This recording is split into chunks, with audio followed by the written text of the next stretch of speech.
everybody, it's Lainey, and today I'm here with my mom, and we are going to talk about the Catching Fire movie. Do you want to say hi? Hi, everyone.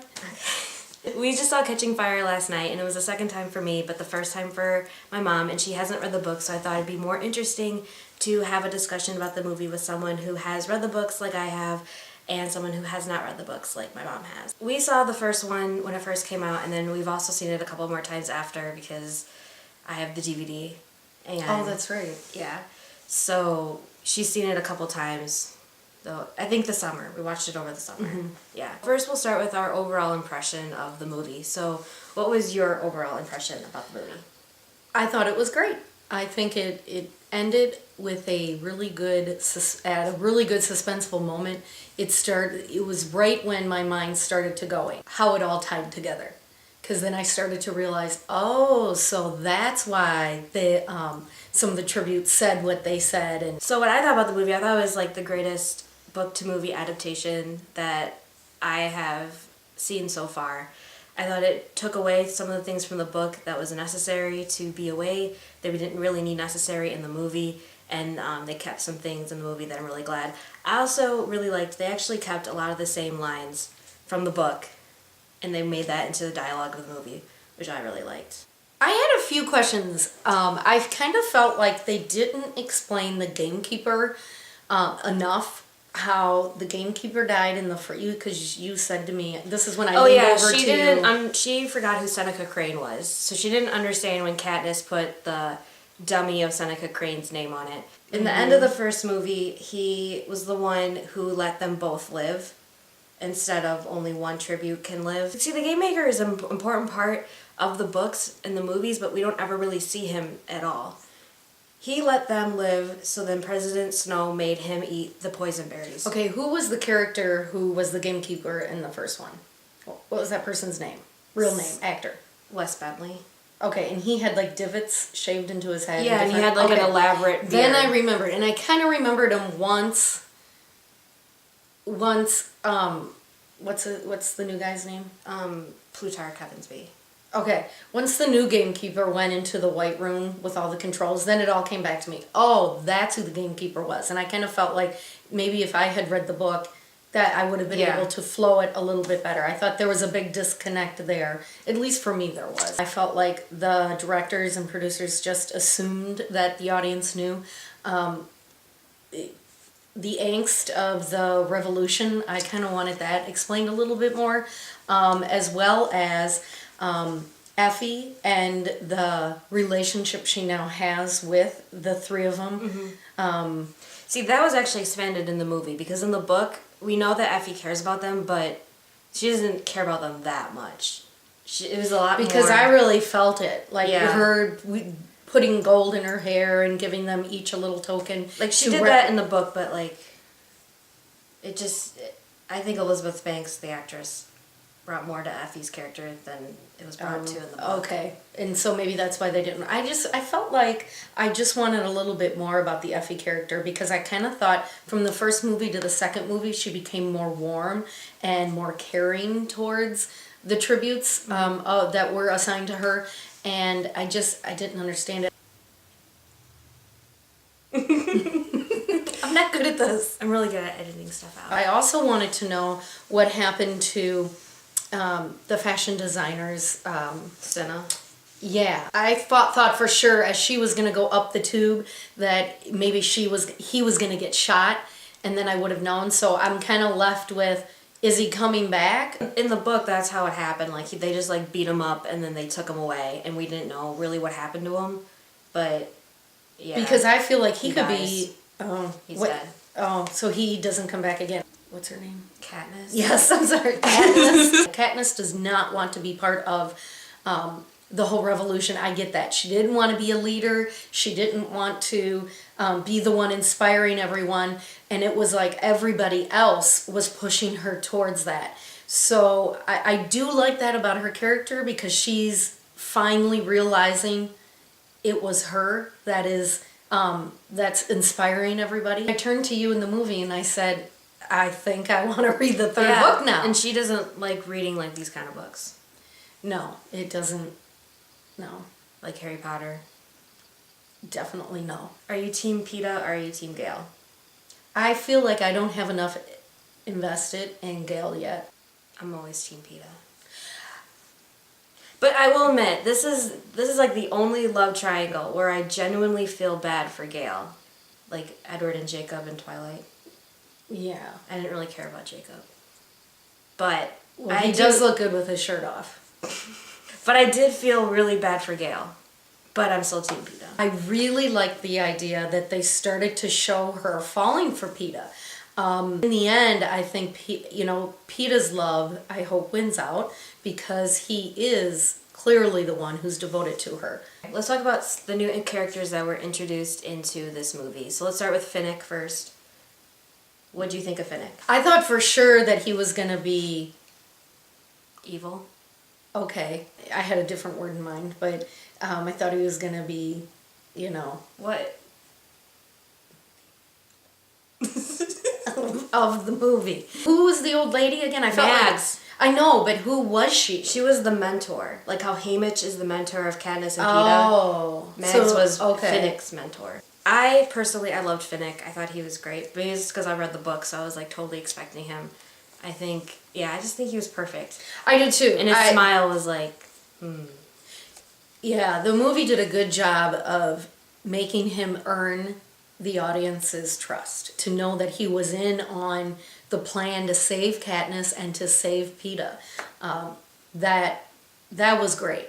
Yeah, speaking of that, in the book, and I was really surprised they didn't really go into this much, but the whole purpose of these tributes being on Katniss' side was because they were trying to save Peeta. Katniss goes up to Haymitch and she's like, you need to save him. And they don't go into it as much, but in the book, it's mostly because Katniss believes that Peeta's the one that can change the revolution with his voice, because he speaks so well. He knows exactly what to say all the time.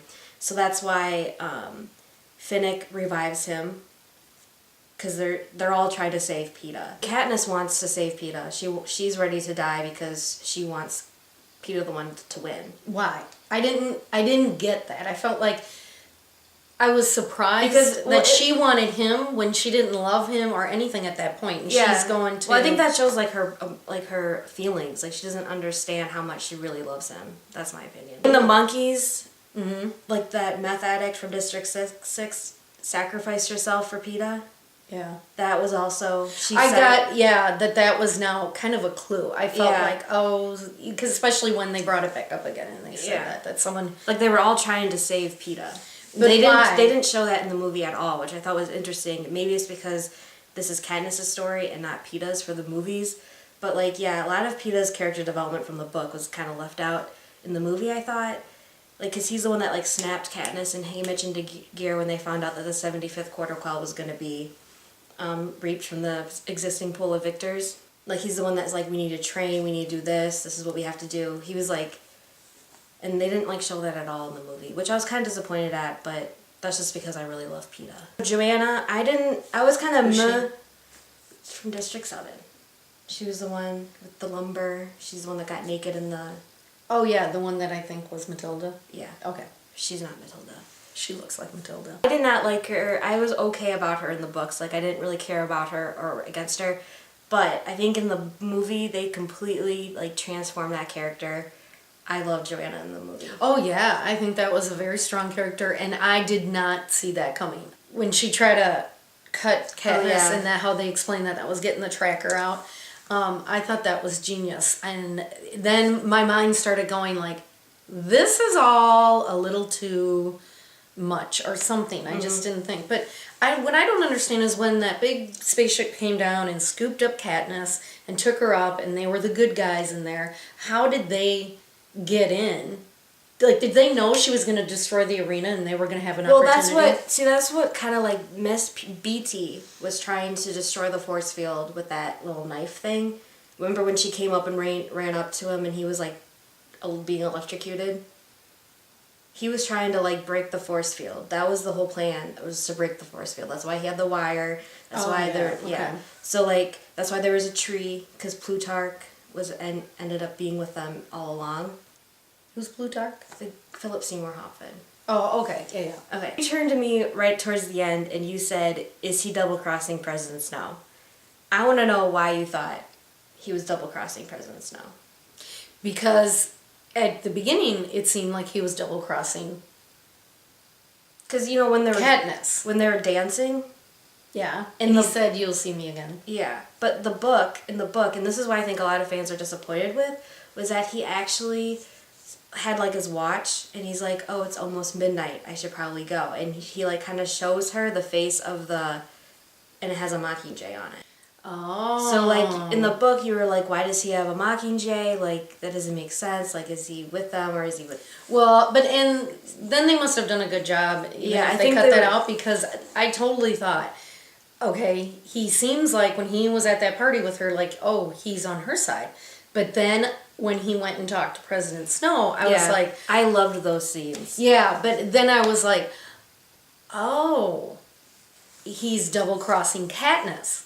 But then I thought, that's too obvious. So that's when I thought, he's got to be double-crossing Snow. There's something in the car where you told me, I want to ask you about this, but then... And then I forgot. See, I told you just... It might have been the one thing with the... Okay, so my favorite 2 shots in the entire movie was the first one when, after Cinna was getting beat up, and it was just like one continuous shot of Katniss going up through the tube, and like they expand like the arena and what it all looks like. Ah, that was such a great shot. Oh, yeah. To show like she was still like super upset about Cinna, but then she had to start focusing quickly. Yeah, I felt her pain there. Yeah, that it was tough. anxiety. I actually really, really liked the part where after the meth addict from District 6 got killed by the monkeys, and like they were in the water, and Peeta was explaining like, look at all the colors and everything, and then it was just like they were completely like shadowed, and it was just like the sky. Oh, what were your favorite shots of the movie? I liked when she went to the top of the tree and looked out. I thought that was nice. Really liked the inside shot of the stadium when they were riding their little horses going in. I really liked that shot because that just showed everybody. And that was taking place at the Capitol, right? Mm-hmm. I did like when they're using the granddaughter to show Snow that... Oh, yeah. Because that wasn't in any part of the book. Oh, as far as we know, he doesn't have any family. Oh, really? Yeah. Okay, because I liked how it showed how these little girls are looking up to Katniss, and that President Snow was realizing, okay, I've got a problem on my hands, because now everybody wants to be like, he knew that Katniss represented a lot more. The whole baby thing, I totally called that. Yeah. but they dropped it then. Yeah, like, it was brought up more in the book during the arena. Like, Finnick would keep asking her, like, maybe you should rest a little bit. Because, you know, you have a baby. The main thing, though, is Prue. What's her name? Prim. I really want to know about Prim. I want to know how she grew up and how she's... Well, it's only technically been a year. Well, she looked a lot older. She did look a lot older, I noticed that too. She just looked like she grew. Yeah. Like she's just like growing. Filled out. Yeah. Like a young woman. Right. Yeah. Like she's not so much the scrawny little kid. She was. And she seemed, right away, I know that they wanted us to understand that she was grown up, because she took over when Gale got whipped, and she was the one who shot him with the syringe, or gave him the shot, and you know, she took control. I have to say, I love Woody Harrelson. Yeah, he's perfect in that role. And he's always in that role in whatever movie he has. And same as Stanley Tucci. Oh yeah, he's always in that role too. Yeah, he is. The kooky. I love Woody. I think he really pulls this off. He has a very believable character, and I wish there was some kind of history between him and Effie. And if there is... Yeah. There is? So, no, there isn't. But okay. They would be cute. They would be, yeah. Yeah. Especially when they, like, held hands in the train. Yeah. I was just like, oh. But I did think the movie could have done a better job of explaining that relationship between all 4 of them and how close they got. Well, that's just they were close from the first movie. I don't remember that from the first movie. I remember Effie being kind of... But, like, it's like part of, like, being like, District 12 was like the gross armpit district. No one ever won, no one anything. So and there's like, just 12 districts. yeah. So 13 Well, now there's is on 13. the outside. Yeah, 13's on the outside of 12. And they it's say like supposed to be like on like District 12 is like kind of the Appalachian Mountains, and then District 13 is like the East Coast of the United States. Oh, it's set in the United States? Well, it's set in North America, so like part of Canada. Did the movie explain that? No, they're not. We're not supposed to know. None of them know that it used to be called the United States. Okay, how far into the future is this? It's pretty far. Like, would we be dead? Yeah, we'd be really dead. I would like to have known that. Come on, it's like futuristic. Okay. I liked what District 11 looked like. I liked how they showed it was like way more locked down than in the other districts. Yeah, why is that? It's just how it is. I feel like I need to know more about the districts. I feel like I need to know...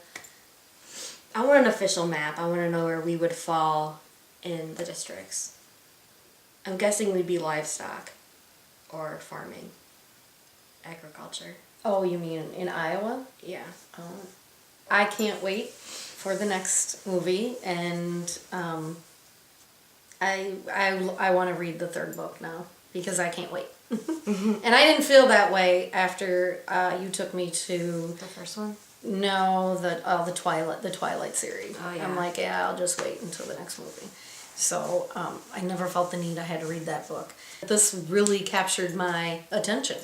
Because I think since it is like the first like dystopian being like made into films, that it's captured a lot more people's attention because it has a lot more to do than romance, which is kind of where Twilight kind of fell into.